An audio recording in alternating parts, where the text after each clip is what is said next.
Vous écoutez rmiinfo.com. Regarde ailleurs avec Saïdouane.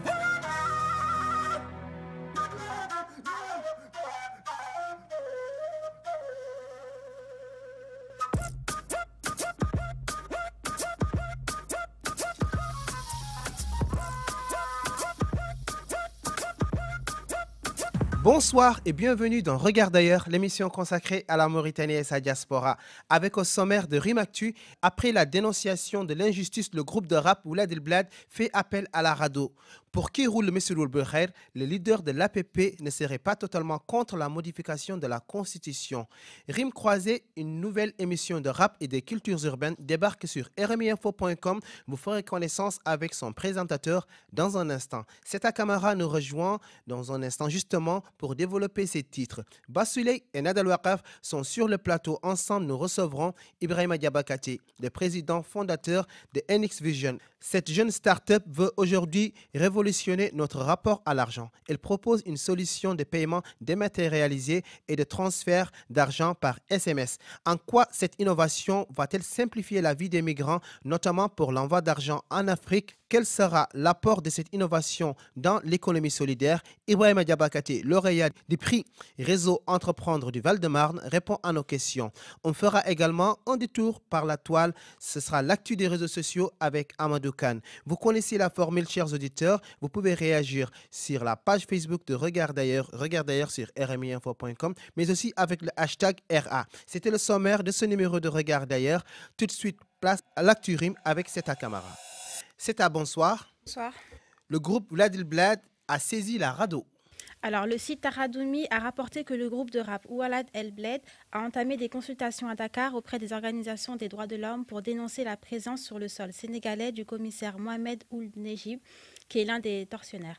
La plainte a été déposée par un des leaders du groupe ISAC, qui aurait saisi la rencontre africaine pour la défense des droits de l'homme, une organisation qui, depuis 10 ans, s'investit dans la promotion et la protection des droits de l'homme au Sénégal et en Afrique. Cette plainte intervient quelques mois après l'arrestation et l'emprisonnement d'un membre du groupe, Hamada, accusé justement de trafic de stupéfiants et d'atteinte aux bonnes mœurs. Les observateurs attribuent l'acharnement de l'État contre le groupe Oulad El Bled suite à la large diffusion de leur opus Guyem Dégage, dans lequel ils fustigent le régime de Mohamed Ould Abdelaziz. Le commissaire Mohamed Ould Nejib est connu pour les tortures et les sévices physiques qu'il inflige aux personnes qui l'arrêtent. En 2009, le président de SOS Esclaves, Boubacar Ould Massoud, avait déposé une plainte internationale contre Ould Nejib suite à une agression et atteinte contre l'intégrité de sa personne.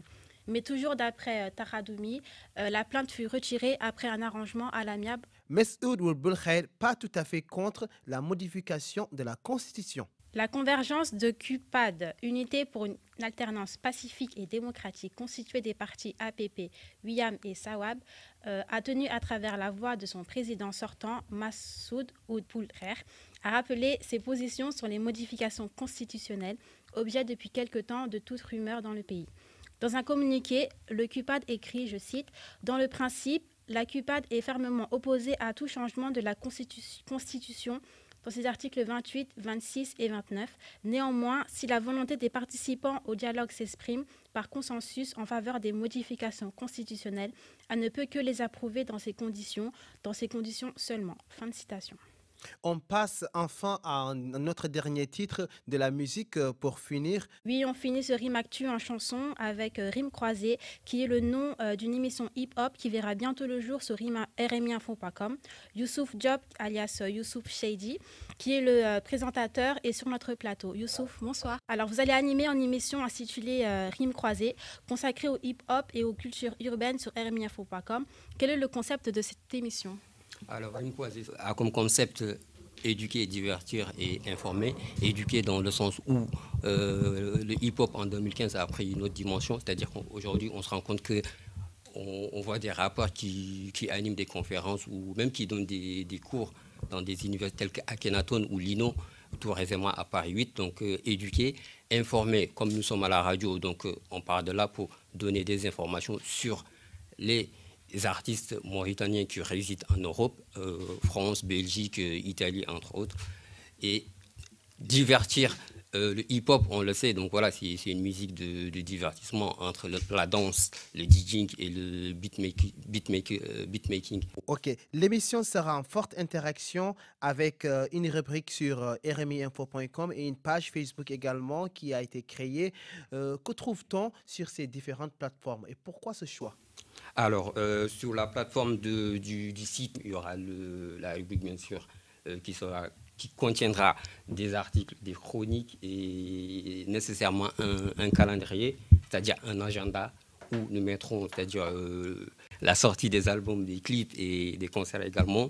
La page Facebook, c'est plutôt un relais.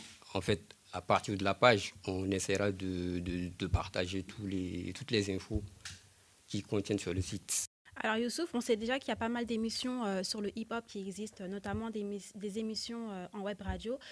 Qu'allez-vous apporter en plus ou de nouveau? Alors, je l'ai dit tout à l'heure, donc ce qu'il y aura de nouveau dans Rime Croisée, ce sera d'abord les chroniques et les articles. En fait, dans les autres émissions, c'est plutôt un invité qui est là, qui est en train de parler de ses activités et tout, contrairement à moi qui fais des chroniques et des articles, notamment des entretiens. Il y aura pas mal de rubriques, je peux en citer deux. Donc il y aura la rubrique Appel croisé qui sera suivie d'une autre rubrique qui s'appelle 5 raisons. 5 raisons. En attendant de découvrir ça, on fait connaissance avec le public. Quelle sera la place du public dans l'émission Rime Croisée? Effectivement, le public aura comme place à partir du réseau social, c'est-à-dire le Facebook, notre page Facebook, où on leur donnera la chance en fait de participer, de donner leur avis. En gros, ça dépendra d'eux. Tout dépendra de cette page, en fait, le public à partir du page qui va nous... De ce que nous dirons. C'est ça? Ok. On sait déjà que le prochain invité sera Yimbi Kouma, qui est un grand rappeur mauritanien. Est-ce que vous pouvez nous donner le ton de la prochaine émission qui, pour rappel, aura lieu le 6 juin 2015 sur rmiinfo.com? Entre mes deux rubriques, c'est-à-dire Appel croisé et 5 raisons, je pense que le ton sera décontracté et sérieux. C'était Rime Actu avec Seta Camara, Seta que l'on retrouve en fin d'émission pour le questionnaire. Notre invité Ibrahima Diabakate nous parle dans un instant de son entreprise NX Vision qu'il a créée en France. Mais tout de suite, voilà le son qui a valu moult déboires à leurs auteurs. On en parlait dans un instant. Voici le Vlad Blad dans Gayem.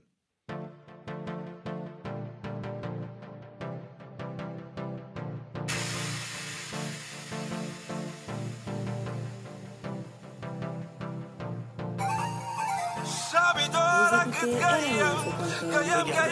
سابقته وحل شك عنك بطل وانت تقول ولا تفعل قيم عنا ما ندوروك سمسار ميكانيسيان رجل اعمال وصورتك تطلق وتوكل وانت منا متمول ثروتنا شور الخارج تحول الشعب يريد اسقاط النظام الشعب يريد اسقاط النظام فقرا عنده سوسوا على الشعب لا تكذبوا ثروتنا طلقوا العدل في روسكم من الله ما طبقتوه هذا ردوا يبردوا حد ما صلح ولده بس من الحاله يقد اصلح بلده نحن اللي من العدل بالصرف جريمه بالحبس تزرقوا حرام الناس حلال راسه ما يستفاد من حكمه ما هو اخوته اصحابه وناس واهله والله حد مصفق له قدروها دور يعدلوا اللي نسقل فيهم ربحوا رجع له صفقات الدوله الاقرباء وشوفوا خداع وحرباء ورجال الاعمال خدهم باصبعوا ما عدلوا بالناس اللي شاعوا يسوى عليه الشعب وفقاعوا الفقراء منين امالهم ضاعوا.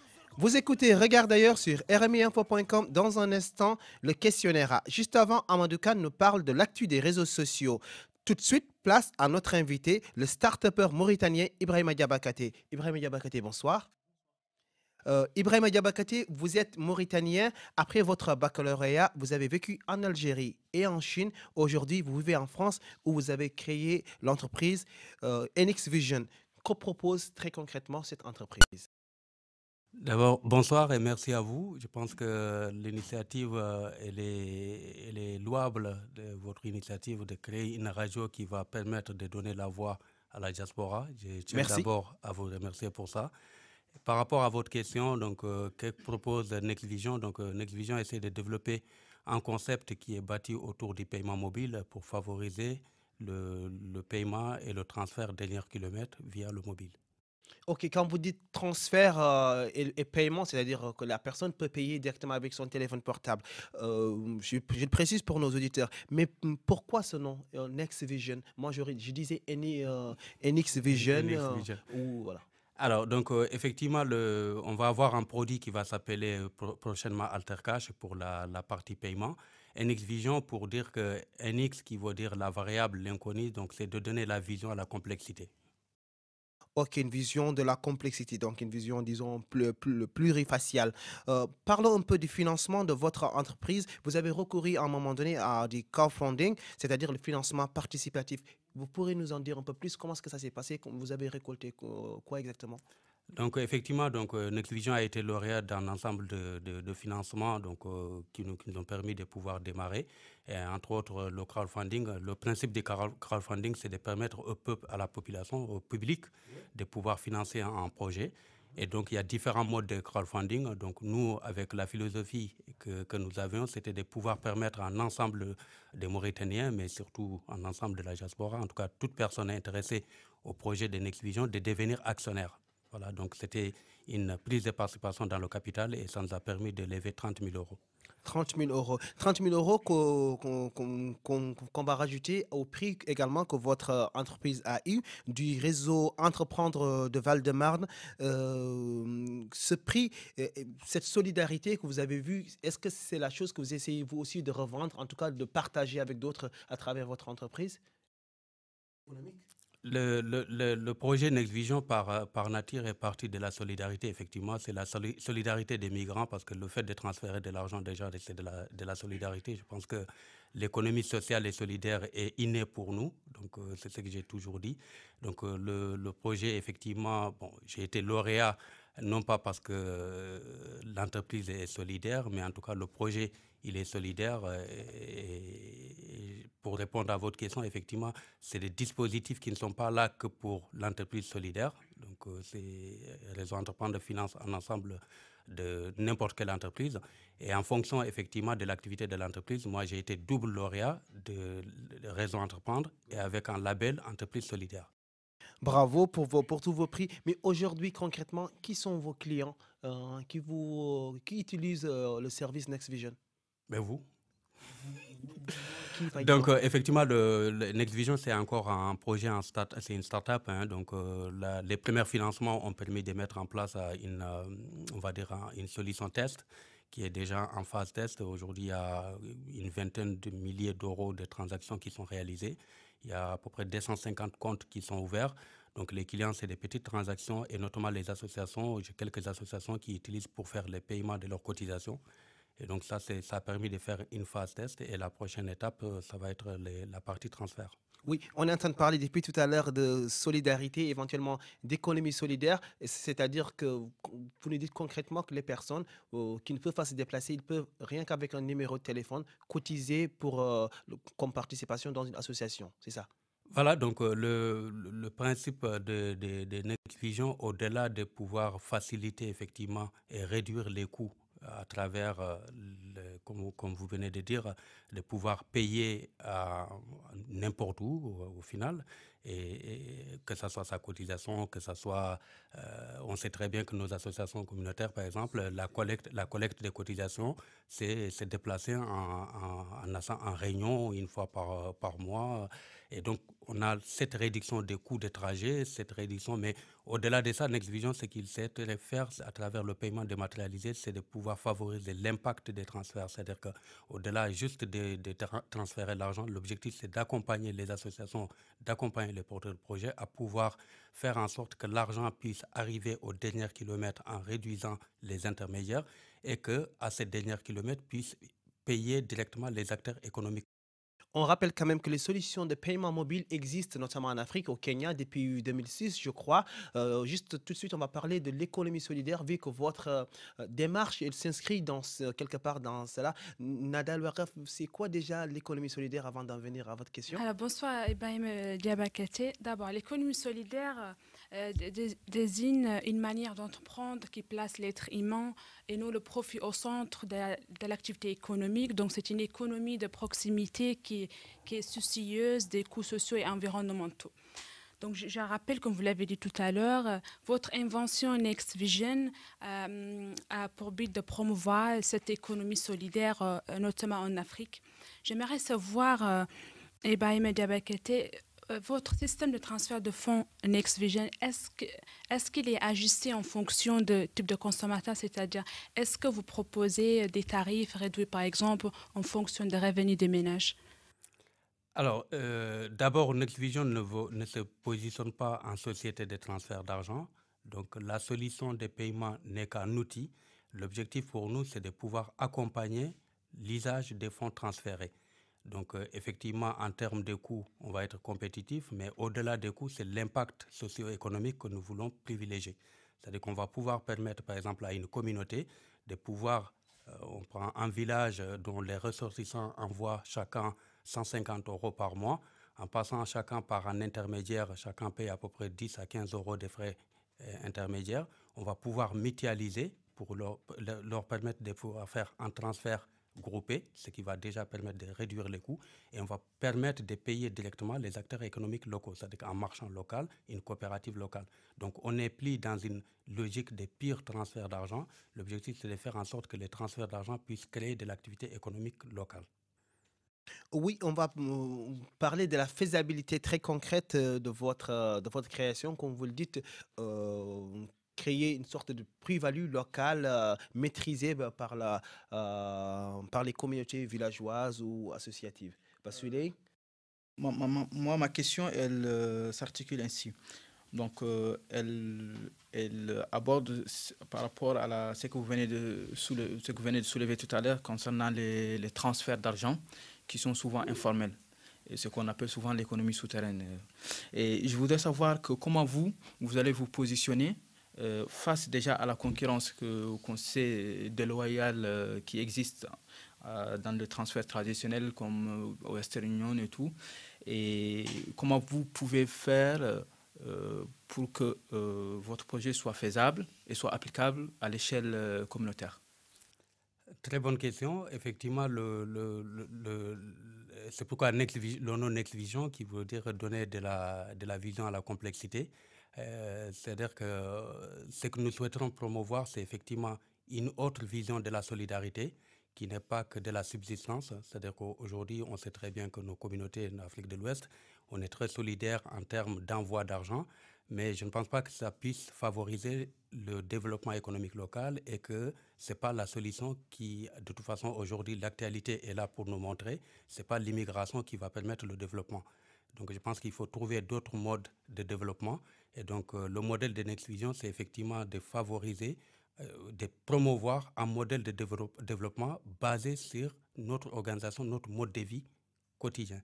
C'est-à-dire, comme je disais tout à l'heure, quand on prend comme vous venez de dire, par rapport à la concurrence des différents acteurs qui existent sur le marché, effectivement, Next Vision se positionne différemment de ces acteurs pour la simple raison qu'on n'est pas un acteur qui essaie de capter les flux des migrants pour faire une activité économique.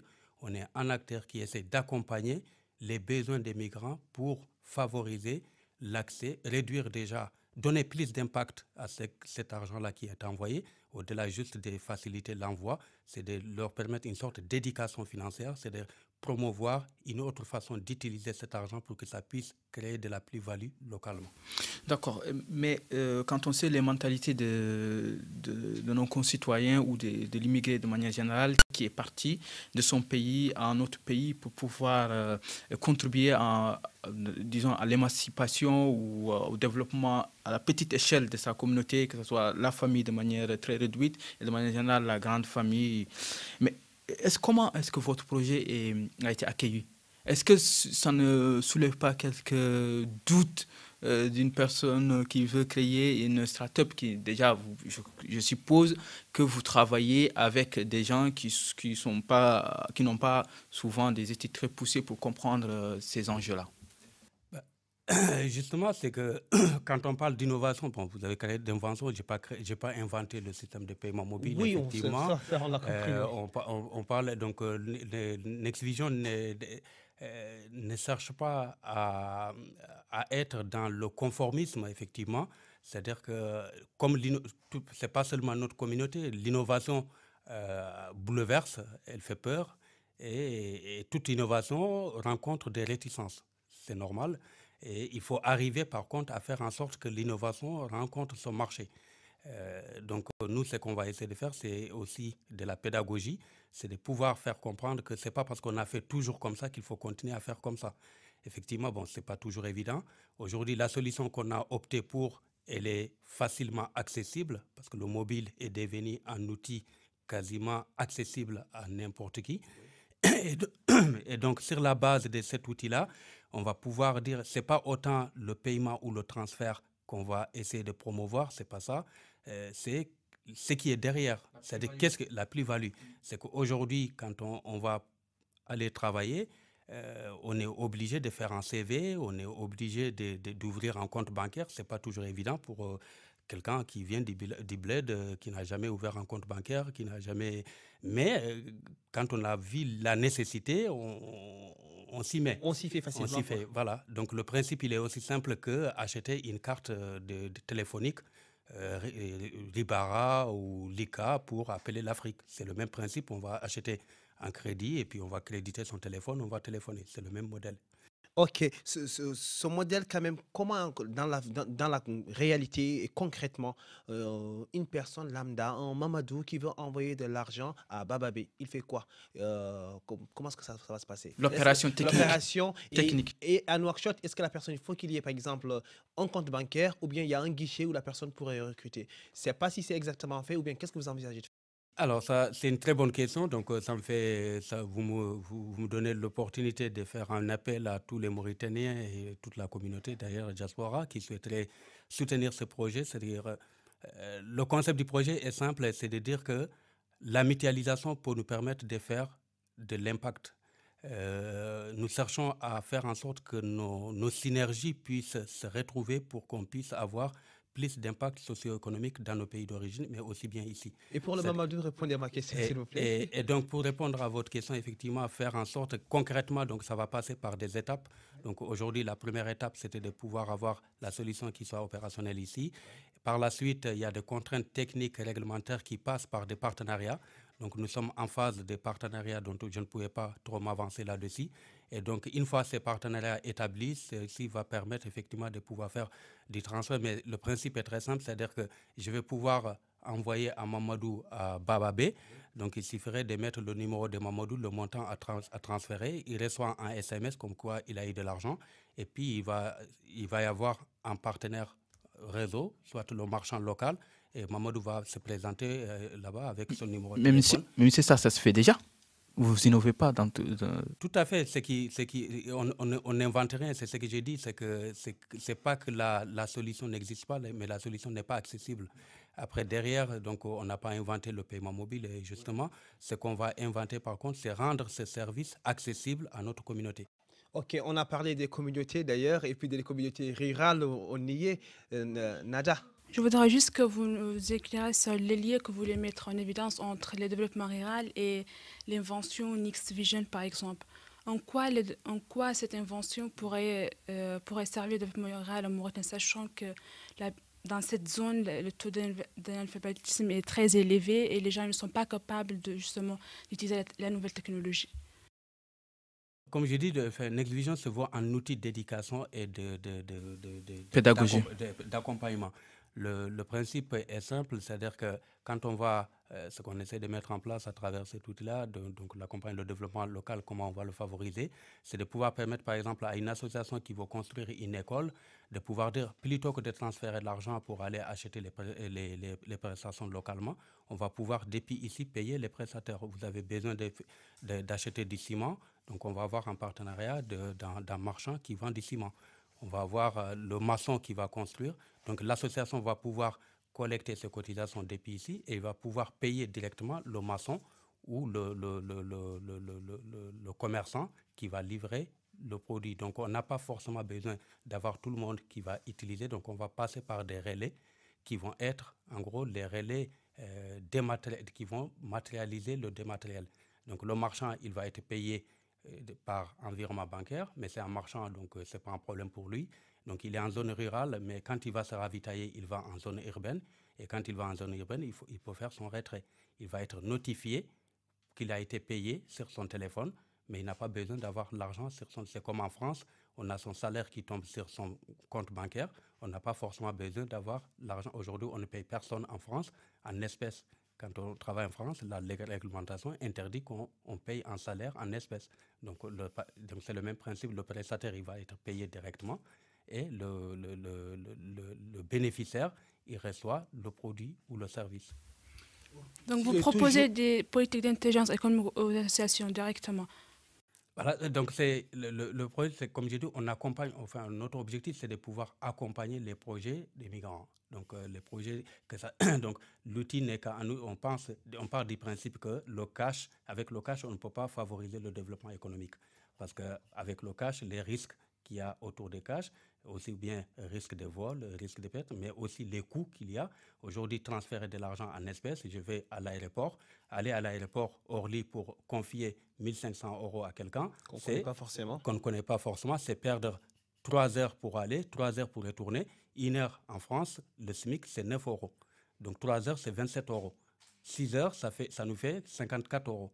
Donc on perd 54 € pour aller envoyer comment dirais-je, 1 500, avec le risque que derrière, il faut téléphoner pour trouver un correspondant qui va récupérer cet argent. Derrière, il faut attendre les délais de mise à disposition avec les risques que l'argent... Donc, c'est tout ça pour dire que tous ces coûts-là, si on fait en sorte que ces coûts puissent arriver là-bas et monétiser. Et c'est là où on va faire effectivement du développement économique. D'accord. Moi, si j'ai compris, vous devez travailler avec à la base avec des gens qui sont solvables financièrement. Non, pas forcément. Solvable dans quel sens? Dans le sens où ils ont de l'argent, où le circuit peut aller d'ici jusqu'en Mauritanie ou au Mali, disons, à travers qui passent déjà sur des personnes ici en Europe qui ont des moyens, qui envoient de l'argent, des regroupements de personnes, souvent, la plupart, et qui vont travailler avec des commerçants ou des associations. Donc, des individualités, ce n'est pas votre cible, de manière générale. Au fait, la solution, il y a 3 dimensions dans notre rapport. Comme j'ai dit, c'est un modèle qu'on développe, ce n'est pas une invention, effectivement. Et donc, il y a une partie où on va dire, on travaille sur tout ce qui est une plateforme technique qui va permettre de pouvoir dire comment, avec les solutions numériques qui existent aujourd'hui, on va pouvoir les rendre accessibles à notre communauté et faciliter la vie de nos communautés. Derrière, on va travailler sur tout ce qui est la dimension accompagnant l'affectation des fonds. C'est-à-dire qu'au final, quand on envoie l'argent, pourquoi on l'envoie? Donc, on n'a pas besoin d'être seul, n'importe qui, pas forcément, mais en tout cas, les personnes qui envoient de l'argent aujourd'hui, ce n'est pas des gens qui sont millionnaires, c'est des gens qui gagnent juste entre 800 et 1 500 € et qui envoient en moyenne entre 150 et 300 € tous les mois en Afrique. Parce que tout simplement, je suis de cette catégorie-là, je suis villageois, je suis de Wompou, mes parents ont été toujours des migrants. Donc, j'ai 3 oncles qui ont été des migrants, les 2 sont retraités et toutes les fins du mois, depuis 2006 que je travaille, c'est entre 150 et 250 € par mois que j'envoie tous les mois, régulièrement. Comme on est dans la ruralité, Seydou, oui, j'ai sous les yeux une revue qui s'appelle Baromètre de la faim. C'est sa 4e édition. Et là, ils font la promotion de ce qu'on appelle l'agriculture familiale. Et on découvre qu'à travers ces entreprises familiales, on peut développer en quelque sorte l'épanouissement humain. Est-ce que vous allez contribuer en quelque sorte à soutenir les entreprises familiales qui veulent développer une agriculture quelle qu'elle soit? Comme je disais, c'est que moi, c'est ça, je suis directement concerné. Moi, je suis un fils de paysans, de cultivateurs. Je suis le premier enfant de ma famille à avoir fait des études supérieures. Et c'est mon quotidien d'accompagner ce type d'entreprise avant même de créer une Vision. Moi, je suis très impliqué dans le milieu associatif. J'interviens dans des dispositifs d'accompagnement comme les organismes, les ONG qui accompagnent au montage des projets des migrants. Donc, j'aide des associations à monter des projets pour trouver des financements et donc à la mise en place de leurs projets. Et c'est que le constat, une des dimensions de Next, c'est justement ça, c'est de faire en sorte que ces projets-là puissent avoir un réel impact. Quand on voit, par exemple, le nombre d'écoles qui sont construites dans nos pays, des dispensaires, et des dispensaires, des forages. Mais derrière, quand on voit l'impact que ça, on a des dispensaires qui sont construits et on n'a pas de personnel, ou on n'a pas de pharmacie, on n'a pas de médicaments. Donc on a les murs qui sont là, on a le personnel éventuellement qui est là, mais qui n'a pas d'équipement. On a la pharmacie qui est là, il n'y a pas de médicaments. Et à côté, dans le même village, il y a au moins 30 à 40 000 euros tous les mois qui arrivent dans ce village. Et on arrive, il n'y a pas d'eau, il n'y a pas d'électricité. Donc on se dit, à un moment, est-ce qu'il n'est pas temps de se poser et de dire, est-ce qu'on ne peut pas faire autrement? Est-ce que vous n'agissez pas, en quelque sorte, de la spéculation à la spéculation? Parce que quand on vous écoute parler, on a l'impression que vous avez, vous, une vision, mais que derrière, vous avez encore quelques lacunes, c'est-à-dire que vous n'arrivez pas à faire comprendre à votre public que ce projet, c'est-à-dire que l'argent qu'on envoie en Afrique peut servir sans pour autant qu'on le voit en liquidité. Ça a ajouté un peu quand même à de la spéculation à la spéculation. Non, pas, comme vous disiez, il y a deux aspects. D'abord, on est sur un projet innovant, donc on ne peut pas se permettre de tout dire et de tout dévoiler. Il y a cette première dimension. Deuxième dimension, comme je dis, on est dans un projet pédagogique. Donc, effectivement, l'idée, ce n'est pas de bousculer les mentalités ou de dire tout ce qui s'est fait, c'est nul. L'idée, c'est au contraire s'insérer dans le mode de fonctionnement et montrer en quoi on va faciliter les choses et on va apporter autrement. Comme j'ai dit, moi, j'accompagne des associations, j'ai mis en place des projets. Et ce que je constate, c'est qu'il ne suffit pas de dire on va creuser un puits, mais il faut dire, avant de creuser un puits, comment on va faire en sorte que ces puits-là puissent être rentables.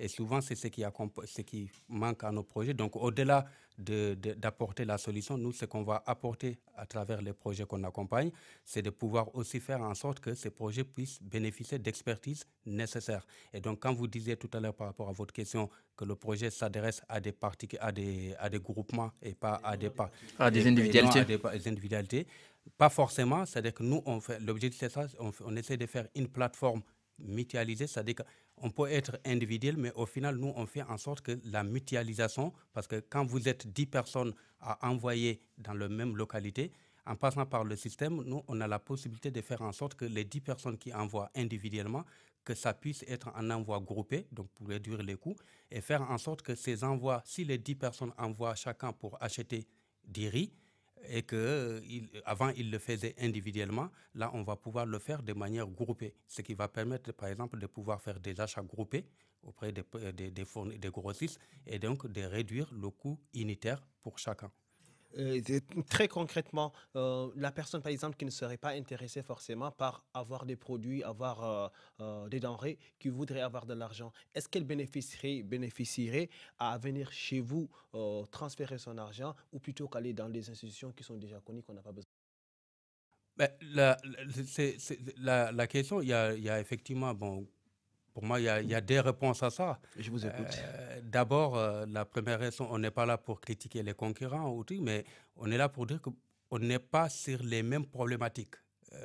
Donc, nous, comme j'ai dit, Next Vision n'est pas créé pour créer une entreprise. Next Vision est créé pour dire comment trouver une solution aux besoins de développement de nos pays.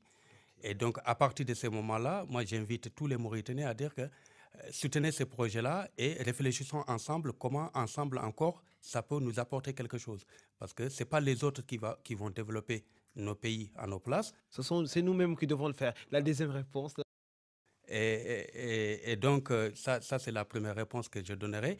La deuxième réponse, c'est qu'en termes de coûts et d'accessibilité et de facilité, on est plus accessible que certains parce que vous vous positionnez quand même sur des communautés villageoises. Non, locales. c'est aussi en termes d'accessibilité. Aujourd'hui, quand sans citer les concurrents, mais si je veux transférer de l'argent à travers les canaux classiques, il faut que je me déplace, il faut que d'abord j'aille un guichet, que je retire de l'argent, que je me déplace au moins 30 minutes à 1 heure pour trouver un bureau pour envoyer. Et puis derrière, il faut que je prenne mon téléphone pour appeler. Et quand on est dans un village comme moi, je suis originaire d'un village, il n'y a pas de représentants de ces organismes. Donc ça veut dire que j'envoie l'argent à 75 km Célibabi, aller chercher 150 € à Célibabi, faire 6 heures pour aller, 6 heures pour retourner.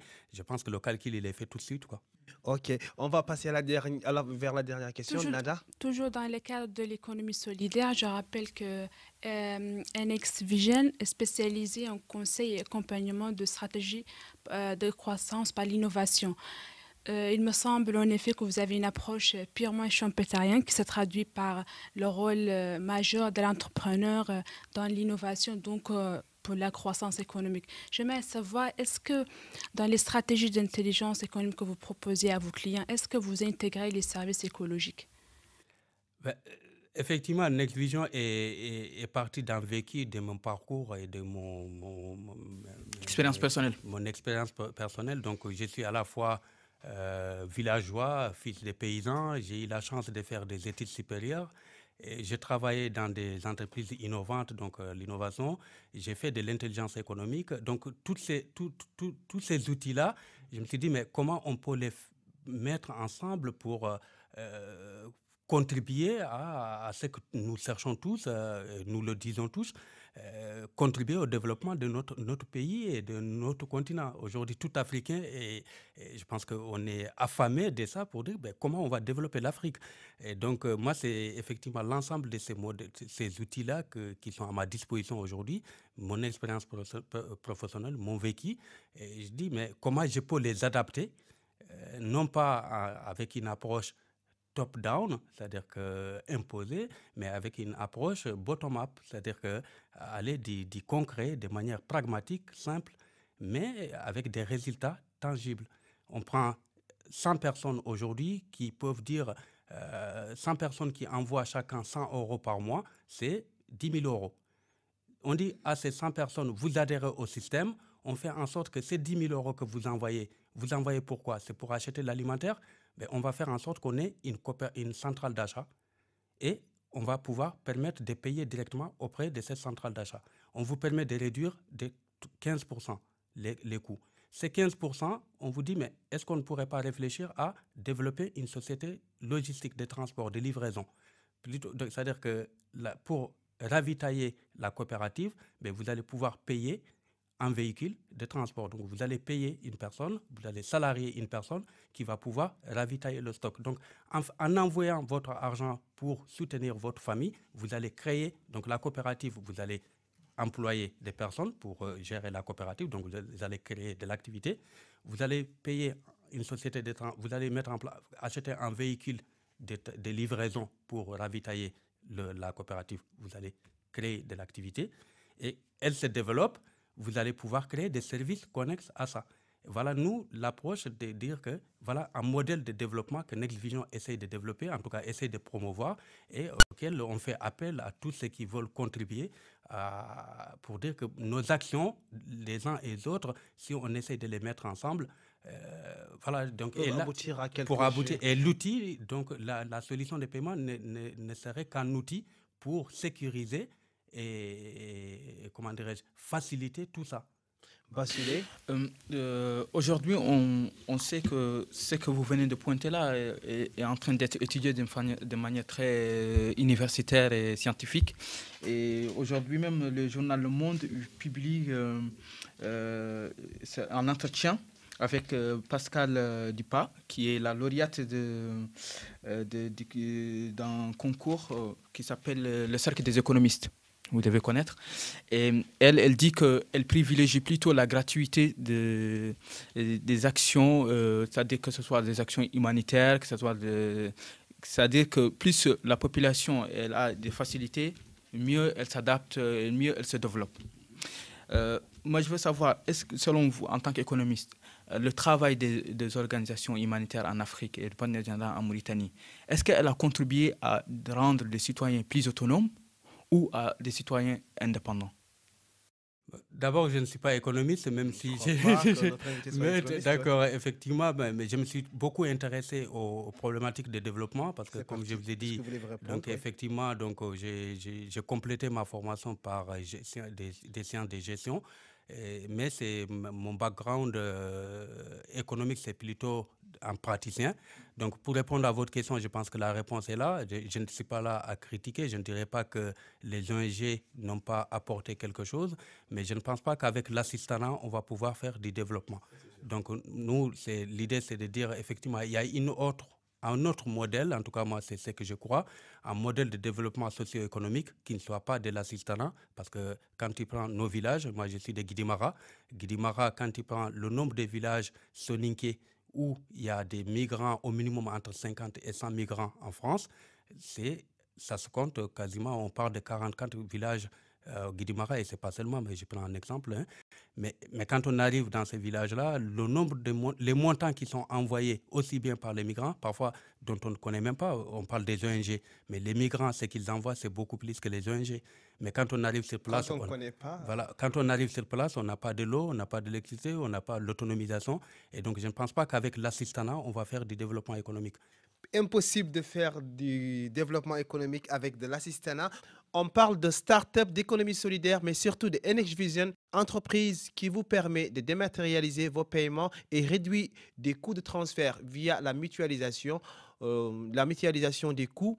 Ibrahima Diabakate, le président de NX Vision, est l'invité de Regard d'ailleurs. Dans un instant, Amadou Kane nous rejoint pour l'actu des réseaux sociaux. Maintenant, une diva de la musique mauritanienne. Elle est comme notre invité originaire de Guidimara. Sa musique traditionnelle et moderne à la fois nous transporte au cœur de notre culture.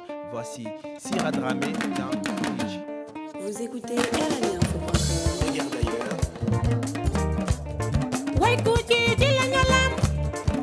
Kuti jilanyalam sogonga yonti yo hale kuti jilanyal benye sori sorti en yo churte kuti jilanyal ala kuti jilanyal ala kuti jilanyal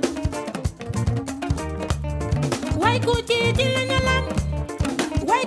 jilanyalam sogonga yonti yo hale kuti jilanyal yo benye sori sorti en yo churte ala kuti jilenol. Vous écoutez RMI Info.com. Regard d'ailleurs.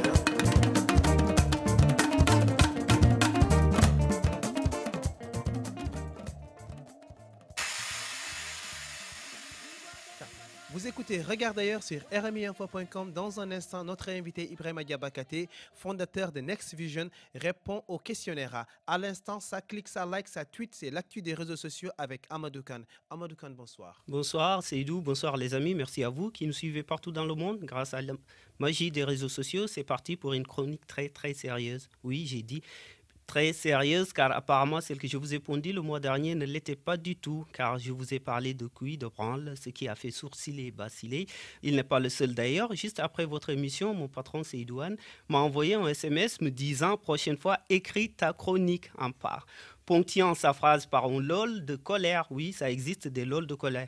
Heureusement que Nada Waref était contente, elle qui est à la fois notre mauresque et féministe, oui, elle détient à elle seule de représentativité sur notre échelle de quota de RA. Ça aussi, ça existe. D'après tout, cette émission est à l'image de la Mauritanie, où tout est une histoire de quota. Bravo à toi, Seydouane, toi le bourgeois de service, d'avoir travaillé si dur pour nous rassembler tous au service de nos auditeurs, qui se font le plaisir d'une fois par mois d'écouter notre élégante Seta Camara, la sonique à moitié, qui prononce Ould à la place de Woul. Mais bon, c'est cet accent qui fait son charme. Bon, il faut que j'arrête aussi, sinon elle va finir par croire que je suis discrètement tombé sous son charme. Et je demande au passage que notre technicien me coupe ce passage de déclaration d'amour.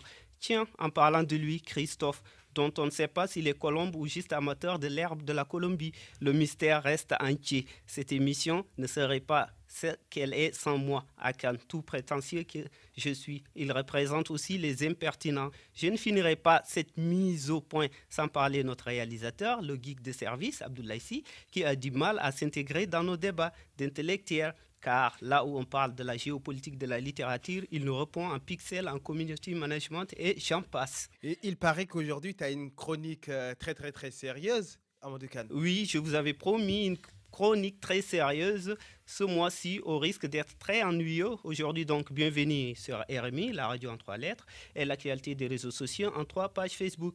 Vu qu'il n'y a rien de croustillant à se mettre sous la dent, je me suis sérieusement plongé dans la toile pour faire un classement de pages Facebook les plus en vue en Mauritanie actuellement. Alors, parlons de ce classement si intéressant. J'en ai sorti 3 et le number 1 de ce classement, c'est la page Facebook de Beloar Media qui avec ses 40 000 fans et si on veut la 8e chaîne de télévision du pays, vous avez le choix de regarder la totalité des chaînes du pays en live. Bravo pour Beloar Media. Et ensuite? Le numéro 2 de ce top 3 est la page Mauritanie, c'est son nom. Elle a la particularité de regrouper tous les coléreux de la République. On y retrouve pêle-mêle des infos politiques, sportives et people, mais des infos à prendre par des pincettes car ce site ou page est à la crédibilité ce que Ould Abdelaziz est à l'honnêteté en parlant de lutte contre la gabegie. Et pour la 3e place? Et la numéro 3, elle est Cocorico et la page Regarde ailleurs, sans prétention. Nous le sommes pas en termes de fond, mais plutôt par le contenu, car aujourd'hui, si vous voulez savoir ce qui se passe dans la diaspora mauritanienne, c'est la page RA qu'il faut visiter. Et on me dit que vous avez été plus de 10 000 à nous suivre le mois dernier. Bravo à nous, bravo surtout à vous, merci de nous avoir suivis. Et pour il y a une 4e place où il n'y en a plus, Amadou Kane. C'est fini, c'est en top 3. Merci pour ce top 3. Merci à Amadou Kane qui distribue ses points comme il veut, qui qualifie comme il veut. N'hésitez pas à réagir à sa chronique, à dire tout ce que vous en pensez, du bien ou du mal. Vous avez ce droit. Vous écoutez Regarde d'ailleurs sur rmi-info.com. Seta Camara nous rejoint sur le plateau face à notre invité Ibrahima Diabakate pour le questionnaire A. Rebonsoir Seta. Bonsoir. Tu nous expliques le principe du questionnaire A? C'est pas compliqué. Il suffit de répondre à un maximum de questions en 2 minutes. Donc, si vous répondez à une dizaine de questions, vous avez gagné. L'idée n'est pas d'avoir tort ou raison, mais de répondre simplement à un maximum de questions. On y va? C'est parti. Parfait. Alors, quand est-ce que vous avez repassé des vêtements pour la dernière fois? Vendredi. Ok. Très précis. Ouais. La reine d'Angleterre vient en Mauritanie. Quel est le lieu que vous lui proposerez de visiter? Guidimara. Où précisément, Guidimara? Wompo. Très bien. Vous devez vivre sur une île déserte. Qu'amenez-vous avec vous? Mon sac à dos. Qu'est-ce qu'il y a dans votre sac à dos, si ce n'est pas trop indiscret? Provision. Quelle est la taille de vos chemises? 42. Vous êtes plutôt Samsung ou Apple? Apple. Combien de fois pensez-vous à la Mauritanie dans une journée? 10 fois. 10 fois, ok. Quelle est la première qualité d'un entrepreneur? Persévérance. Qu'êtes-vous prêt à sacrifier pour que la Mauritanie se qualifie et gagne la Coupe d'Afrique? Mon soutien. C'est déjà beaucoup. Avez-vous été victime de racisme? Si oui, dans quel pays? Je crois pas. Êtes-vous plutôt thé ou zrig? Thé. C'était questionnaire A de Seta Camara et puis notre invité ici est plié bien volontairement. Merci d'avoir répondu au questionnaire A. Monsieur Ibrahima Diabakate, est-ce que vous avez un dernier? Oui, je tiens d'abord à vous remercier et puis à parler des perspectives de Next Vision. Donc, les prochaines étapes de Next Vision, c'est le lancement de notre phase opérationnelle. Et dans ce cadre, nous sommes en pleine phase de recherche de financement. Donc, tout investisseur mauritanien qui serait intéressé à ce projet-là, la porte est ouverte, qu'on soit individuel ou investisseur professionnel. Donc l'appel est lancé, j'espère que les Mauritaniens répondront très favorablement et très rapidement pour que ce projet cette entreprise puisse continuer à se développer et à servir le développement durable et l'économie solidaire comme vous le dites. Et merci beaucoup à vous et bonne initiative, encore bon courage. Merci. Merci d'avoir écouté Regarde d'ailleurs. Comme vous le savez, ça ne se termine pas car ça se poursuit sur la page Facebook que vous avez déjà liké. Regarde d'ailleurs sur rmi-info.com. Vous trouverez également sur le site du même nom des sondages, des portraits et tout un tas d'infos sur la diaspora mauritanienne. Merci à Amadou Kane, notre chroniqueur aguerri qui qualifie de tout le monde tout ce qu'il veut. C'est son droit, c'est sa liberté. Merci également à Nadal Wakaf, à Basule et à Seta Camara. Merci à Christophe Albert et à Abdoulaye Sy pour la technique. Merci à notre cher invité, bien évidemment, Ibrahima Diabakate. Merci d'avoir accepté notre invitation. Je n'ai plus qu'à vous dire également merci, vous, chers auditeurs, qui nous écoutez en Mauritanie, au Sénégal, je ne l'ai jamais dit, en France et un peu partout dans le monde. Et à très vite.